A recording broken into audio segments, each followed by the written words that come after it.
Salam sejahtera dan selamat datang ke ISN Perform Podcast episod yang ke-5 bersama dengan saya Yalini Silva, Pegawai Biomekanik Sukan di Institut Sukan Negara. Bersama dengan saya hari ini, kita ada Dr. Jerry Lee Azahari, pakar gynecologist di Institut Sukan Negara, dan Sharon Wee, bekas pemain squash negara. Apa khabar semua? Terima kasih Yalini menjemput kita hari ini. Alhamdulillah sihat. Okey, jadi tanpa melengahkan masa, apa kata kita mula bercakap berkenaan topik kita pada hari ini. Sebagai pembuka bicara, saya ingin menerangkan sedikit statistik yang saya telah temui sebelum ini. Jadi, statistik penglibatan wanita dalam sukan di Malaysia pada tahun 2019, kalau kita lihat peratus perbezaan di antara jumlah atlet lelaki dan wanita pada kategori ini adalah sebanyak 7% sahaja. Tetapi bila kita lihat jumlah perbezaan ini pada Sukan SEA Games di Cambodia 2023, peratus ini telah meningkat kepada 32%. Dan pada tahun yang sama di Sukan Asia di Guangzhou, peratus ini telah meningkat lagi kepada 47%, which is almost 50%. Jadi mengapa ada peningkatan yang begitu mendadak bila level pertandingan itu sendiri meningkat? Boleh saya bertanya kepada Sharon, apa pendapat Sharon berkenaan isu ini? Terima kasih Yalini dan ISN. Pertama sekali, saya memang orang sukan lah. Bercakap tentang SEA Games Cambodia, saya merupakan Deputy Chef Division pada masa itu. Dan sebagai bekas atlet negara dan pencinta sukan juga, sekarang masih main ya. Saya percaya peratusan atlet wanita mahupun perempuan di sekolah telah pun meningkat. Tapi questionnya di sini interesting untuk melihat dari segi competitiveness di level yang tinggi, kenapa terdapat perbezaan dari segi lelaki dan wanita. Pertama sekali kemungkinan ataupun memang seperti data kan, dari segi orang kata tanggungjawab seorang atlet wanita. Pertama sekali kemungkinan dari pihak keluarga ingin sambung belajar ataupun ada yang berumah tangga dan ada tanggungjawab masing-masing. Pada masa yang sama, dari segi orang kata physical atlet wanita, sebenarnya untuk mara ke level very competitive, it needs a lot of effort dan juga orang kata support dari segala segi ya. Dari segi coaches, dari segi atlet tu sendiri dan sebagainya. Dan saya percaya atlet-atlet Malaysia wanita memang pada tahap teratas. Tapi kemungkinan perlu diberi kepercayaan bahawa selalunya atlet wanita kita memang pandai-pandai kan masuk universiti, akan diberi pekerjaan corporate dan di peringkat tertinggi. So choices dalam career itu sama ada untuk terus menjadi atlet sepenuh masa, atlet elit ataupun terus bekerja. Ya, choice of career. Secondly, macam saya katakan tadi, tanggungjawab apabila sampai ke satu umur tu jadi ibu ataupun tanggungjawab kepada keluarga. Dan nombor 3, kita perlukan persekitaran yang orang kata selamat and safe untuk atlet-atlet wanita kita, especially at higher level. For example, support daripada coaches, daripada of course ISN sendiri, MSN, daripada keluarga ataupun kalau yang dah berkahwin, daripada suami, daripada ayah, datuk, the guys to support atlet wanita kita untuk percaya when they go for tournaments, they know that they concentrate pasal pertandingan, tak, di rumah dan sebagainya ada support system yang support them. Okay. So bila dah ada di pertandingan itu, minda mereka hanya fokus pada pertandingan sahaja. So untuk itu kita perlukan support system yang lebih bagus selepas ini. Jadi mungkin itu salah satu sebab yang menyumbang kepada isu ini, di mana penglibatan wanita semakin berkurang apabila competitive level itu meningkat. Dan satu lagi yang saya ingin bertanya, mungkin Dr. Jerry Lee juga boleh tolong untuk menjawab benda ni. Terdapat satu stigma bila atlet wanita ingin bertanding di sukan combat ataupun sukan tempur seperti karate, taekwondo dan judo dan sebagainya. Ada satu stigma di mana kadang-kadang parents sendiri, ibu bapa sendiri percaya yang mungkin kalau saya masukkan anak perempuan saya dalam sukan seperti itu, dia akan bertukar menjadi lelaki. Wow, dia macam magic ke macam tu? Tak ada. Ya, di mana mereka rasa sukan itu adalah tidak sesuai untuk seorang yang feminin. It's more dia lebih kepada sukan yang masculine. So mungkin Dr. Jerry Lee boleh memberikan sedikit penerangan tentang isu ni. Bolehkah kalau seseorang tu main sesetengah sukan terus bertukar menjadi lelaki? Terima kasih Cik Yalini ya. Ya. Assalamualaikum, nama saya Dr. Jerry Lee. Soalan ni kadang-kadang saya rasa sedikit boleh saya katakan pelik sedikit lah. Sekarang seorang baby lah atau seorang bayi yang dilahirkan, kromosom sudah ditentukan XX atau XY. Kalau XX dia perempuan, kalau XY dia lelaki. Melainkan dia kunsa. Baru-baru ni kita ada lihat drama terhit sekarang Kunsa, dan baru-baru saya ada buat satu interview dengan Mingguan Wanita mengenai Kunsa, di mana seorang individu mempunyai dua alat jantina dan dia perlu pilih antara nak menjadi seorang lelaki atau perempuan. Jika anak gadis itu dilahirkan kromosom XX, dia boleh ambil apa saja jenis bidang sukan, dia tetap akan jadi seorang perempuan. Height akan datang seperti biasa. Mungkin dia kena bila dia berlatih, mungkin dia kena tegap sikit ataupun mantap sikit seperti seorang lelaki, tetapi dia tidak perlu dan dia tidak akan berkelakuan seperti lelaki. Dia akan ada nafsu seperti orang wanita terhadap opposite sex. Itu yang Okey, jadi itu adalah mitos mata-mata. Jadi para ibu bapa yang menonton, jika anak anda berminat untuk memain sukan tempur ataupun sukan combat, jangan khawatir, jangan takut, mereka tidak akan menjadi lelaki. Dan seterusnya, apa kata kita bincangkan sedikit berkenaan athlete triad symptom, iaitu satu perkara yang selalu dibincangkan untuk atlet wanita khususnya dan menjadi sesuatu yang sangat penting dalam bidang sukan juga. Mungkin Dr. Jerry Lee boleh memberikan sedikit penerangan. secara permukaan, superficially, female triad athlete dia adalah satu sindrom yang dikatakan seorang atlet yang tidak mempunyai tenaga in terms of calorie, satu, tidak mempunyai height dan telah affect pada bone dia lah, atau tulang dia. Tiga kriteria ni perlu ada lah untuk kita fit the diagnosis of the triad athletes lah. Selalunya gadis-gadis ni, wanita-wanita ini akan datang dengan komplain dia tak ada period. Dan sebagai doktor, kita bila kita tanya dia beberapa soalan, kita dapati dia gymnast for example ataupun swimmer, kita tak boleh terus kata dia adalah female athlete triad, tak boleh, sebab dia ada berbagai-bagai sebab-sebab lain mengapakah period dia tak teratur ataupun period tak teratur. Seperti thyroid, masalah prolaktin kita daripada hipotalamus, masalah kilang telur, masalah rahim. So bila seorang patient ataupun seorang pesakit yang juga adalah seorang sukan, wanita sukan, kita tak boleh immediately masuk dalam bakul triad itu. Kita perlu take a step back dan pastikan lain-lain causes sudah di rule out. Itu nombor satu lah. Nombor dua, kalau ditanyakan apakah treatment untuk wanita yang ada mempunyai ketiga-tiga unsur ni, nombor satu adalah kita kena lindungi tulangnya, protect the bone, number one. Nombor dua, kembalikan height dia. Okay. Nombor tiga, of course the most important is to physically and mentally support her. Because bila antara ubat-ubat yang digunakan untuk triad ni adalah pil hormon ataupun pil perancang. Bila disebut pil perancang, melentinglah ibu bapa, melentinglah coaches, melentinglah gadis itu, kerana kenapa nak beri saya pil perancang? Saya tidak pernah ada hubungan intim. Saya tidak perlukan perancangan. Malangnya pil hormon tu diberi nama perancang, tetapi dia ada fungsi-fungsi lain.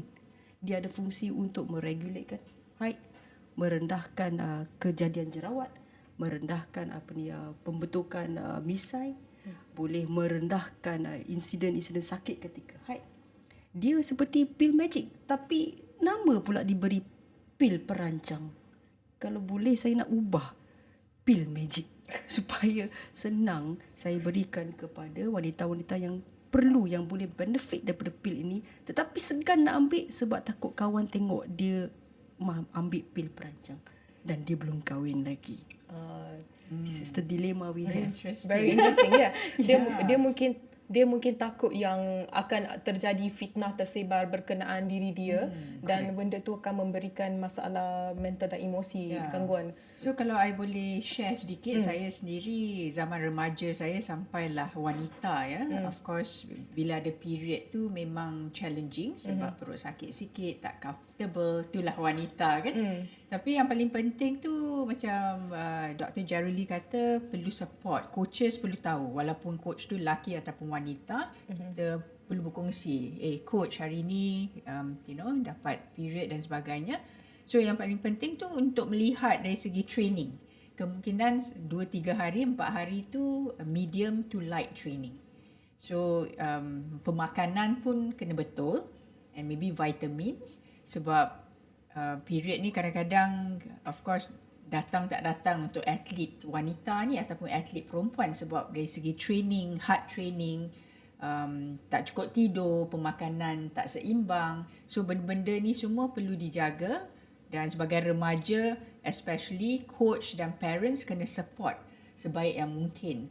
Sebab bila perut sakit lepas tu nak training untuk tournament semua dan tak dapat training, emosi dengan mental tu terganggu juga. Sebab as a top athlete kita nak menang kan, tapi kalau training tak dapat kita pun macam mana ni dan semuanya. Tapi kalau kita boleh manage kesakitan tu ataupun dari segi mental, walaupun dapat hit, kita boleh perform sebaik mungkin. Dan saya sendiri pernah menjadi juara ketika bermain semasa period. So tak ada masalah langsung. It's only that how do you manage it. Okey, selepas mendengar Sharon bercerita, saya ada satu lagi soalan tambahan.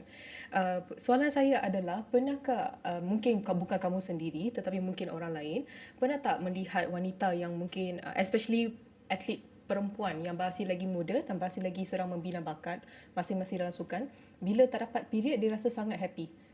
Oh, wow. Interesting. Kenapa tu? Sebab Sharon tadi explain kan, bloated, tak selesa, dia rasa dia tak boleh menang. Dan mungkin sebab tu bila dia dapat period, dia diamkan je.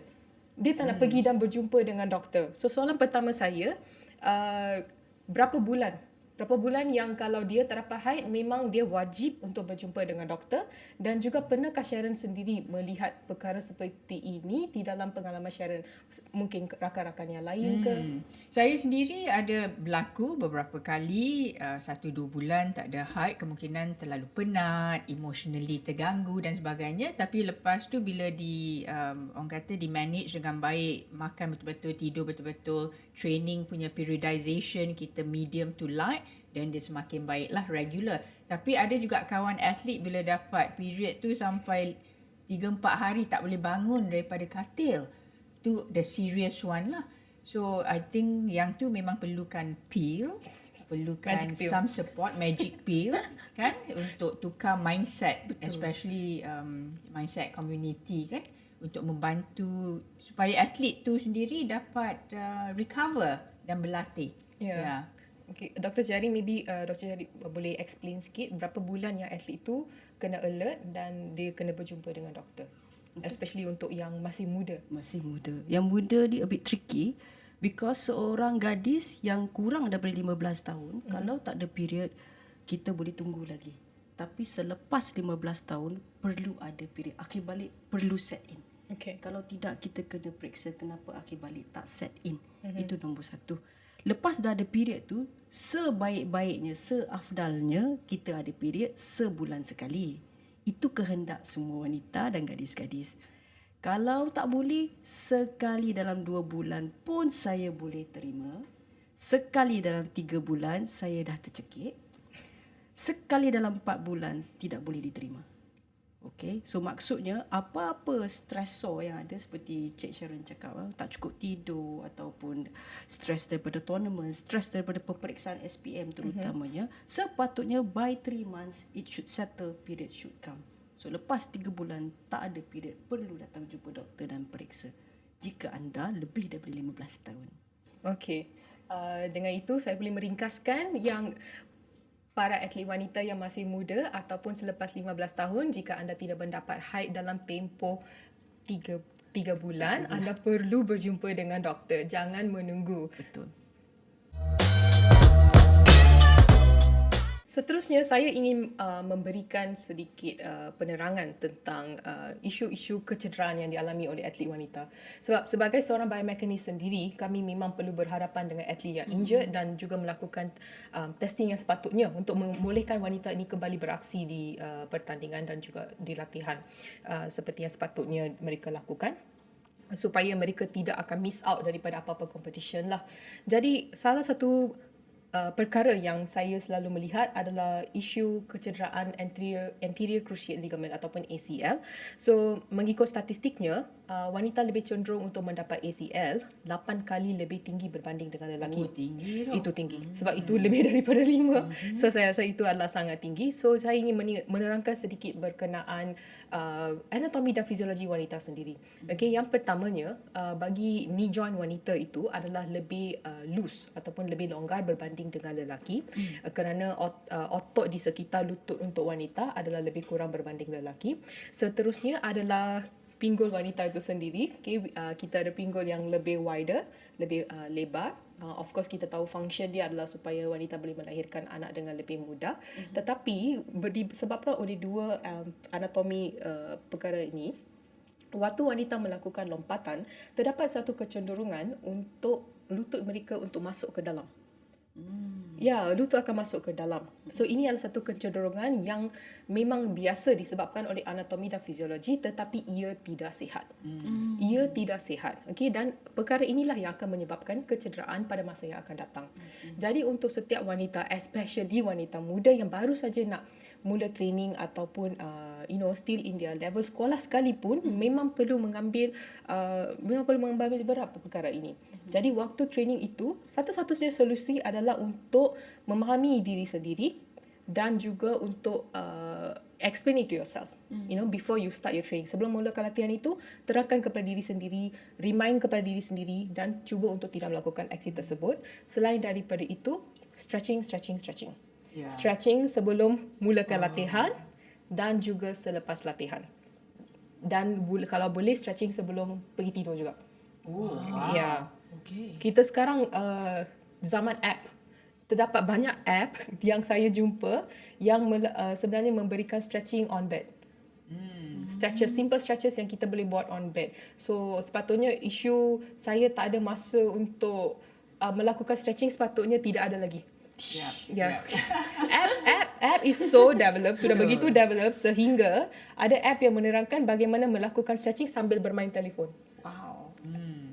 Saya setuju dengan Yalini lah, stretching, dynamic warm up very important kan. Saya dulu sendiri sebagai atlet, atlet muda, lepas tu atlet wanita, dynamic warm up diperlukan, lepas tu stretching, then after that lepas training ataupun lepas competition, of course very important to stretch balik. But this is when ISN dengan of course trainer dan sebagainya amat penting untuk membimbing atlet-atlet perempuan, wanita untuk strength training. Sebab perkara-perkara sebegitu memang anatomi kita tak boleh tukar kan, takkan nak adjust bone kita ke apa ke. Tapi paling penting tu strength training tu untuk support apa-apa kelemahan yang kita ada, at the same time untuk reduce injury. Kalau nak tolak sekali injury tak mungkin, sebab sebagai atlet kita train every day, main competition the highest level with strength training dan juga macam Yalini kata warm up and things like that, akan reducekan injury lah. Ya, bagi my experience specifically untuk squash player, selalunya lutut kita.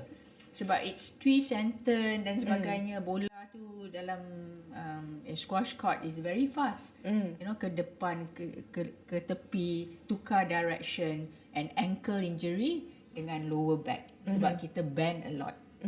So untuk squash itself, selalunya trainer, coaches akan make sure that kita warm up and stretch, and after training pun stretch, and strength training akan membuat otot-otot itu stronger, lebih kuat untuk menampung training dan juga orang kata hard work kita lah. Untuk reduce injury. Untuk reduce injury, definitely. Correct. Saya sangat bersetuju dan saya sangat gembira yang sukan squash melakukan perkara tersebut, dan saya menyarankan agar semua sukan mengambil iktibar dan juga melakukan perkara yang sama. So selain kita dah dengar daripada pengalaman Sharon sendiri, bagaimana dengan Dr. Jarili? Apakah kecederaan yang lazimnya kita melihat bila atlet datang ke doktor tu? Biasanya yang banyak datang ke klinik adalah kes-kes seperti osteoporosis, osteopenia, di mana keretakan tulang sudah berlaku, especially bahagian ankle among gymnast lah. Gymnast, okay. So daripada tahap itu, biasanya kita terpaksa bagi dia kalsium, vitamin D dan sedikit hormon terapi untuk pastikan no further loss ataupun no further fracture lah. Tapi ada juga satu atau dua kes di mana tak sempat kita nak baik pulih fracture tu, dia dah masuk training. Okay. I think our athletes are very enthusiastic. I cannot stop them. I can only advise. So kita bagi tahu dia. Tapi seterusnya macam Miss Sharon cakap tadi lah, support from coach. Coach kena bagi tahu, slow it down. Tapi atlet tu sendiri yang nak pergi training, itu menjadi sedikit masalah bagi saya, kerana saya kena mempercepatkan dia punya treatment. Okay. Girls are they want to be who they want and what they want to be, and our job is to support. Okay. And we have to support at their pace. I see. But is that a problem for you to move it as a faster pace? Yes, sometimes. But bila ada support daripada ibu bapa, guardian, daripada ISN, daripada coaches, I feel it's easier on my part. I see. So bila guardian for example ataupun ibu bapa, saya tak nak ambil ubat terapi hormon, that becomes a little bit difficult for me. Because then I kena pantau, pastikan no further loss atau no further injury. Yeah. So they are still very young, they have a whole life ahead of them. So saya just nak bertanya lebih sedikit. Bagaimana sebab saya faham entusiasm atlet tu sendiri. Sebab sebagai seorang atlet sudah tentunya dia tidak ingin tidak bertanding. Sebab ataupun tak training. Betul. So benda tu adalah benda yang kita buat setiap hari. Jadi bila dia tak training tu, ramai juga atlet yang akan menyampaikan perasaan di mana dia rasa lost. Dia rasa sesak, dia tak tahu what's going on in my life. Benda-benda macam tu, kita juga pernah mendengar yang atlet mempunyai perasaan-perasaan sedemikian. Jadi saya faham iktibaran, diorang punya willpower untuk go back to training as fast as possible. Tetapi persoalannya, adakah cepat itu bagus? Adakah cepat itu long lasting? Mungkin experience saya sebagai atlet memang doktor, di mana atlet ni, sebab kita dah train our whole life, kita nak main let's say competition tu, tiba-tiba dapat injury, alamak. So bila kita pergi jumpa doktor, kita cakap dengan doktor, is there any magic pill untuk cepatkan recover secepat mungkin? Dan ada pun of course we are stubborn. Atlet elite kadang-kadang stubborn sebab kita nak yang terbaik dan perform the best we can. Bila dapat injury tu, it's like wah, sedih sangat lah. So everything goes down to the drain kan. Jadi bila recovery tu, yes, we need to be disciplined of course, tapi memang from my experience, kita nak secepat mungkin balik ke gelanggang untuk berlatih and get ready for the next tournament yang kita target nak menang gold medal. Betul. So this is when the grey area lah. Kena, orang kata, really kena bincang dengan coaches, dengan doktor, dengan atlet tu sendiri. Kadang-kadang kalau betul-betul kena recover a bit more, I think the athlete kena accept the reality yang injury ni kena more time untuk recover. So but then dari segi mental emotion, geramnya kenapa lah injury datang pada masa ni, so it's never easy. Macam Yalini kata, yes, athletes goes through heartbreak, depression dan semua ni, and thanks to ISN dengan support psychologist dan sebagainya, physiologists and all, I think that's very important. Juga atlet yang sukanya bergu. Dia ada partner. Now she puts the burden on her that the team cannot perform pasal dia. That's another area I find it quite difficult to maneuver. Sebab because the guilty feeling. Correct. Not only to herself but to her team. Itulah. So all this thing take time.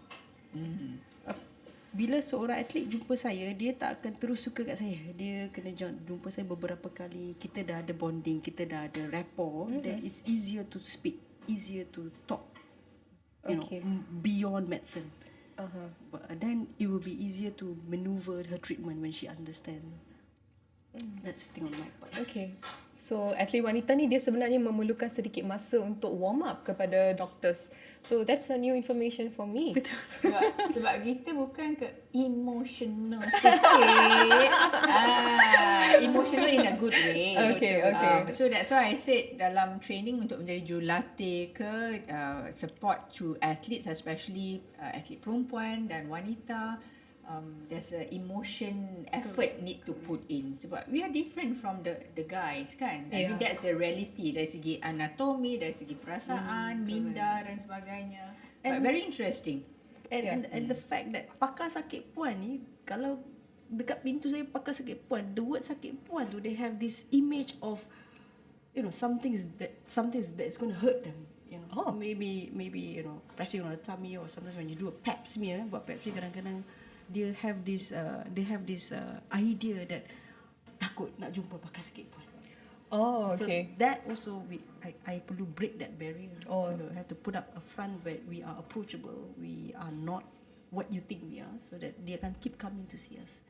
Continuity of care is extremely important.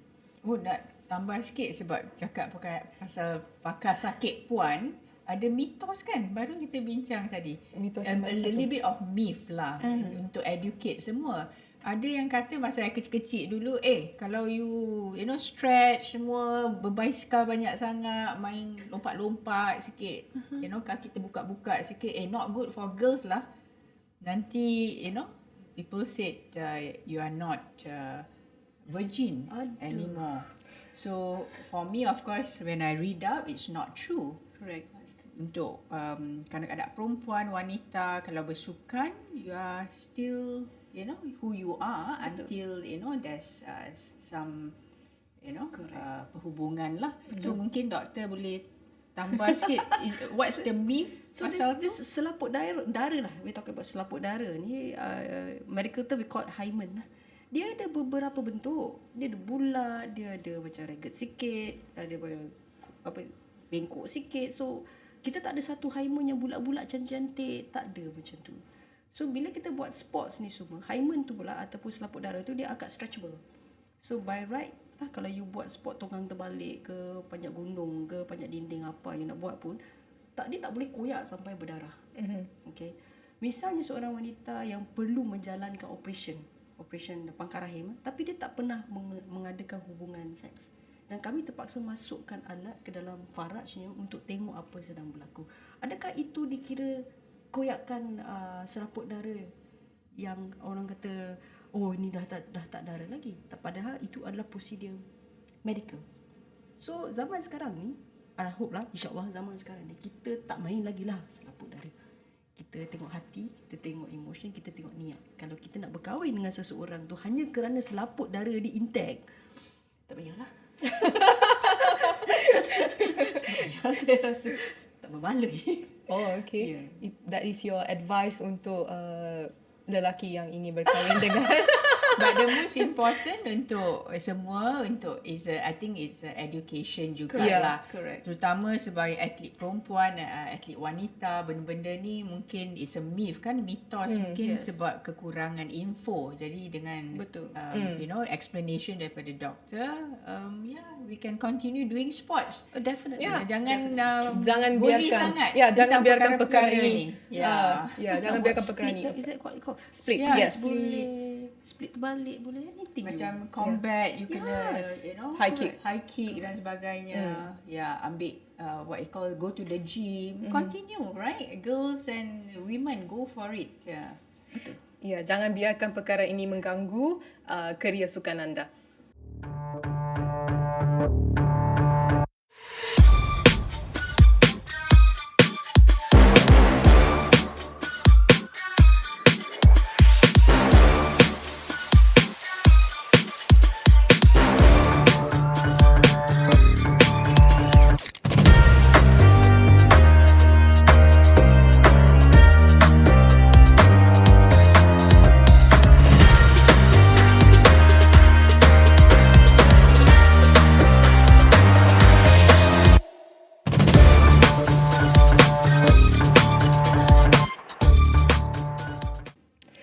untuk segmen yang seterusnya, kita akan membincangkan career longevity untuk atlet wanita.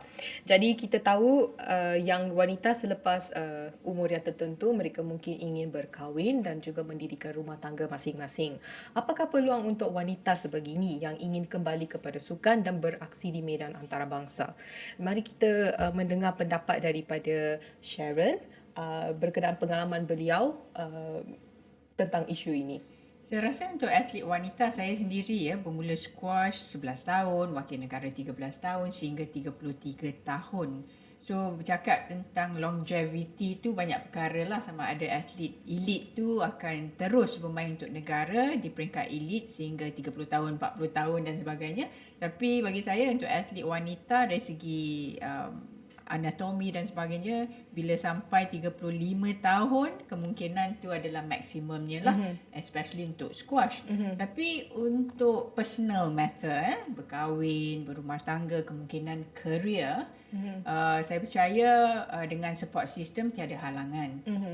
Kita sendiri tahu rakan baik saya, Ratu Bowling Negara, Datuk Shalin Zulkifli sendiri masih aktif dalam sukan walaupun sudah pun berumah tangga, punya anak perempuan yang bijak, Alia dan sebagainya. Dan dalam dunia squash, pemain nombor 5 dunia Nur El Taib juga berumah tangga bersama suaminya, world number 1 Ali Farah. Mereka mempunyai anak tapi mereka masih bermain di peringkat tertinggi. Yang paling penting tu saya rasa untuk atlet wanita, walaupun berkahwin, ada anak dan sebagainya, bagaimana mereka jaga diri sendiri. Dan juga planning dari segi makanan, dari segi pembahagian masa, kena jaga anak dan sebagainya, training. Dan juga support system daripada keluarga dan of course suami lah. Itu sangat penting. Dan suka ataupun tidak, especially di peringkat Asia, especially Asian punya culture kan, di Malaysia juga, tanggungjawab wanita tu selepas berkahwin of course banyak perkara yang perlu dipertimbangkan. So untuk atlet tu untuk terus bermain di peringkat antarabangsa, ada yang memilih untuk menjadi seorang isteri, bertanggungjawab, bekerja dan ialah menjaga rumah dan sebagainya, tapi dengan support system boleh. Not impossible. Jadi perkara ini bukanlah mustahil tetapi memerlukan support system yang tertentu daripada keluarga, masyarakat dan juga institut dan juga sebagainya lah untuk melaksanakan perkara ini. Saya berpengalaman bekerja dengan sukan kemahiran. Jadi saya pernah bekerja dengan seorang atlet iaitu Nur Suryani Muhammad Taibi. Beliau telah sebenarnya pergi ke Olimpik dalam keadaan saraf mengandung. Dia compete di Olimpik ketika dia mengandung. Dan selepas dia melahirkan anak yang kedua pun, dia masih lagi beraksi dalam sukan menembak. Jadi mungkin ada beberapa sukan yang wanita boleh pertimbangkan selepas mendirikan rumah tangga. Walaupun mereka tidak semestinya bermula daripada sukan itu, mungkin sebab physical development itu masih lagi boleh transfer. Kita boleh transfer sports dan mencuba sukan yang lain juga supaya mereka boleh masih lagi bertanding. Jadi itu adalah pilihan masing-masing lah. Ya, betul. Jadi untuk berada di bahagian elite, my personal experience bila untuk switch to sukan lain, not impossible, tapi untuk berada di peringkat elite kemungkinan ada cabarannya. Tapi apapun, of course our conversation di sini, bolehkah wanita yang sudah berumah tangga dan sebagainya terus menjadi atlet elite? Of course. Pentingnya kepercayaan kepada diri sendiri dan support system tu penting lah. Paling penting. Mungkin saya boleh bertanya sedikit dengan Dr. Jerry. Bagaimana dengan wanita yang mengandung, melahirkan anak dan ingin kembali semula ke sukan? Sebab saya pernah melihat di luar negara ada juga marathon runner wanita yang masih lagi compete dalam keadaan mengandung. Ada yang compete dalam keadaan mengandung, tetapi of course dalam artikel tersebut memang sudah disarankan yang atlet tersebut melakukannya di atas nasihat doktor. Selepas menerima nasihat doktor, jadi ia tidak disarankan kepada semua orang unless kamu betul-betul telah mendapatkan nasihat daripada doktor dan mendapati yang tiada risiko untuk kamu melakukan yang sedemikian. Tetapi soalan saya adalah untuk atlet wanita yang mungkin tak nak compete ketika mengandung dan that's fine. But selepas dia mengandung, of course kita ada excessive weight dan perubahan hormon dan sebagainya. Kalau dia ingin kembali bersukan ataupun ingin kembali kepada heavy training, mungkin ada satu jangka masa yang dia boleh consider sebelum dia mempertimbangkan untuk kembali kepada training. Terima kasih. Agak susah soalan tu. Tapi jawapan pendek dia adalah yes, you boleh kembali ke training you selepas 6 minggu lepas bersalin. Bila seorang atlet wanita mengandung, ada beberapa keadaan kandungan yang kadang-kadang doktor risaukan sedikit lah. Perubahan fisiologi dalam badan, for example lah. Kita punya badan kita akan lebih air, we are more diluted.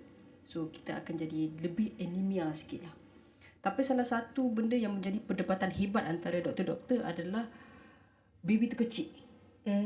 Wanita atlet yang mengandung ada kemungkinan membawa baby yang SGA atau small for gestation. Terutama yang exercise, saya rasa 5 jam dalam satu minggu tu, risiko dia untuk dapat SGA tu lebih tinggi. Sehingga kan dekat United Kingdom ada satu guideline antara pakar sakit puan untuk mengatakan wanita atlet yang ada strenuous exercise 5 jam seminggu ni perlu di screen, perlu dipantau, perlu di scan setiap 2 minggu untuk pastikan baby tidak kecil.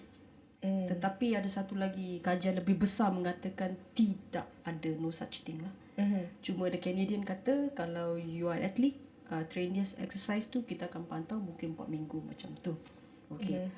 So segalanya daripada bacaan saya rasa tidak ada apa-apa obstetric complication lah terhadap atlet. Tapi bila atlet tu sedang mengandung, yang antara saya baca adalah dia punya kerisauan tentang tahap optimum dia untuk bertanding, untuk training. Mereka kemungkinan lepas bersalin tu akan dapat a little bit of postpartum depression, for example, sebab tak sabar-sabar nak masuk training balik. Dia risau, dia tengok TV, dia tengok dia punya rival tu dah naik. Dia risau, dia ada baby, dia nak menyusu, dia tak nak menyusu. All this come into factor because the urge of her going back into it. So again lah, coming back to the support system. Support system ni saya rasa macam senang je. Doktor cakap support system. Macam mana dia nak dapat support system is very important. Dari mana? Atlet yang Miss Sharon cakap tu, suami dia bantu. You know, adakah kita punya culture, kita punya tu akan membantu? Dalam kita punya culture ni, isteri diharapkan duduk rumah, you know, jaga anak and all that. So that mentality have to change. Kita perlu support kita punya woman athlete.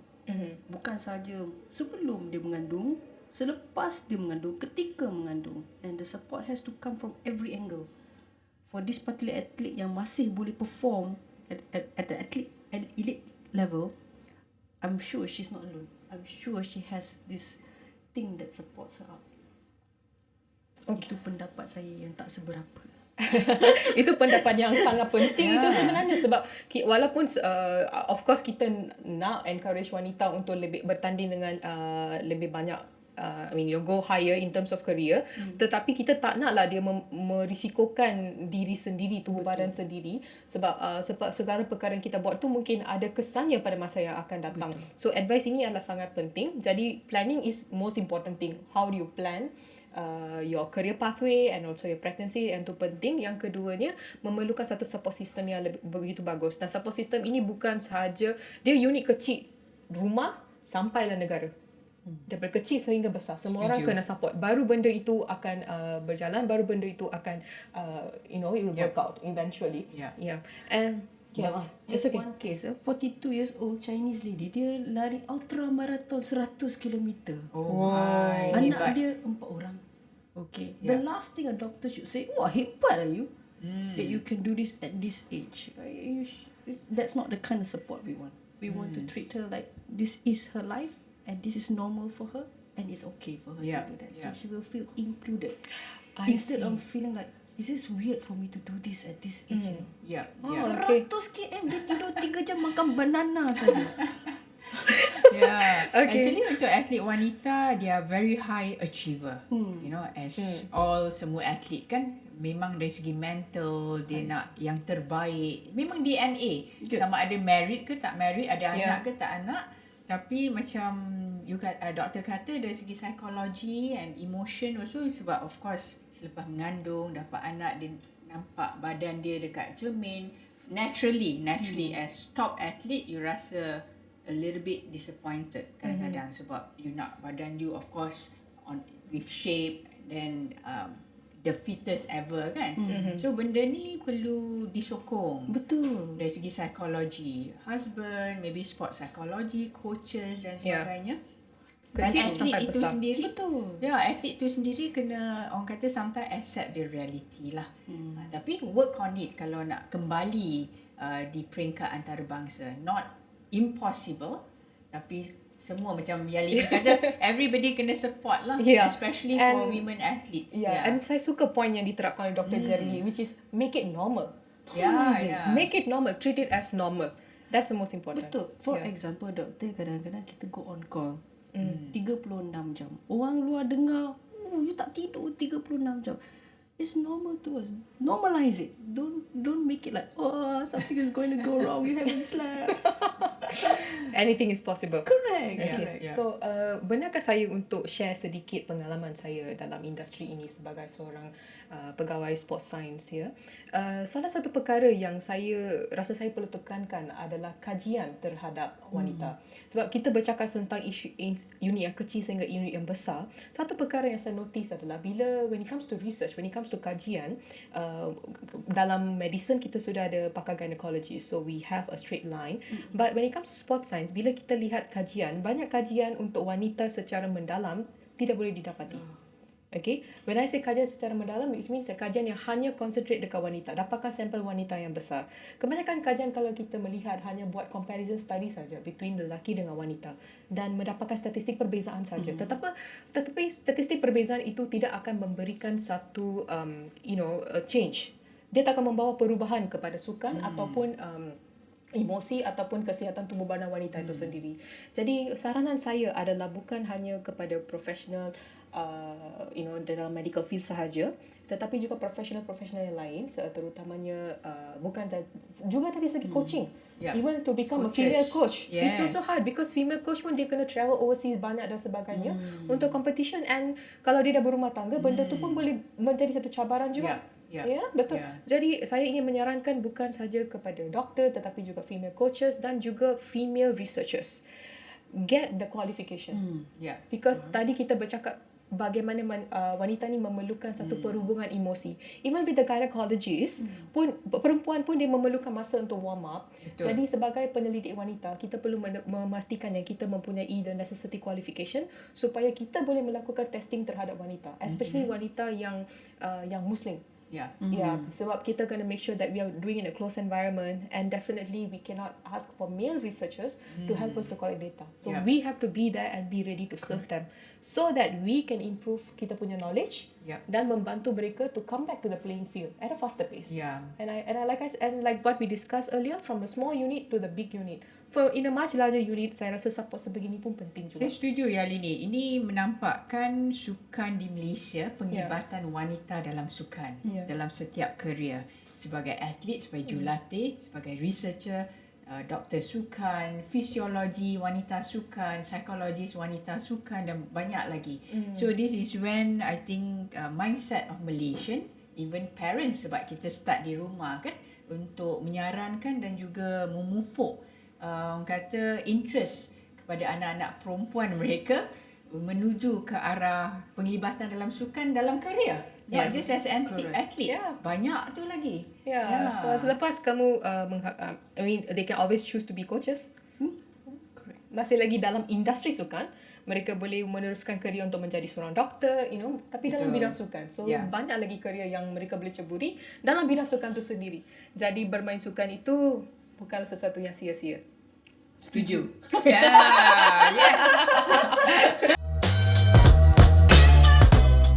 Dengan ini kita telah sampai ke penghujung rancangan. Saya ingin mengucapkan ribuan terima kasih kepada Dr. Jerry Lee dan juga Sharon Wee kerana informasi-informasi yang telah mereka berikan sepanjang perbincangan kita pada hari ini. Kepada penonton sekalian, saya sangat berharap yang anda dapat belajar berbagai ilmu menerusi topik perbincangan kita pada hari ini. Sekian, terima kasih.